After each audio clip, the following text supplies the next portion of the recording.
Hello friends, welcome to snow சமையல். இன்றைக்கி நம்ம ஸ்னோ சமையலில் ஆனியன் ரெசிபி, அதாவது சாதத்துக்கு ஆனியனை வச்சு சூப்பரான ஒரு சைட் டிஷ் எப்படி செய்கிறதுன்னு தான் பார்க்க போகிறோம்.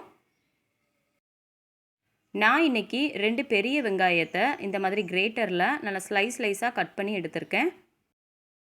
இது கூட தேவையான பொருட்கள் எல்லாம் சேர்த்துக்கலாம்.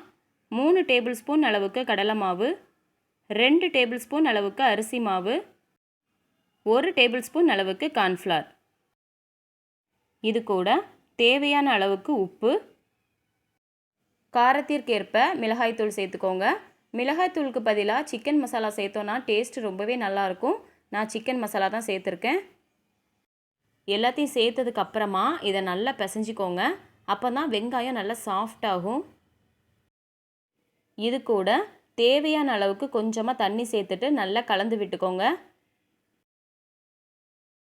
இதை நல்லா கலந்ததுக்கு அப்புறமா சின்ன சின்ன உருண்டைகளை பிடிச்சு எண்ணெயில் போட்டு பொரித்து எடுத்துக்கலாம். இந்த மாதிரி பண்ணிக்கோங்க. எண்ணெய் நல்லா சூடானதும் நம்ம பொரித்து எடுத்துக்கலாம். எண்ணெயில் போட்டு பொரிக்கும்போது கொஞ்சம் கேப் விட்டு போட்டுக்கோங்க. இதை சாதத்து கூட வச்சு சாப்பிட்றதுக்குமே ரொம்ப நல்லாயிருக்கும்.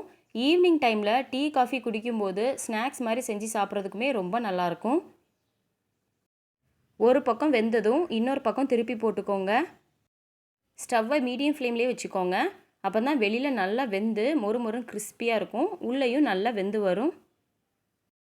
இது செய்கிறதுக்கு ரொம்பலாம் டைம் எடுக்காது, உடனே செஞ்சிடலாம். டேஸ்ட்டுமே ரொம்ப நல்லாயிருக்கும்.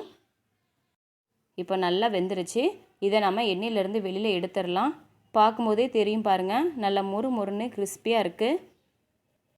இதே மாதிரி எல்லாத்தையும் போட்டு பொரித்து எடுத்துக்கலாம். அவ்வளோதான், ஆனியனை வச்சு ரொம்பவே சுலபமாக ஒரு சைட் டிஷ் ரெடி ஆகிடுச்சு. இப்போ நான் இதை பிச்சு காமிக்கிறேன் பாருங்கள். ரொம்ப நல்லா வந்திருக்கு. இந்த வீடியோ உங்களுக்கு பிடிச்சிருந்தா லைக் பண்ணுங்கள். மறக்காமல் நம்ம ஸ்னோ சமையலை சப்ஸ்கிரைப் பண்ணுங்கள்.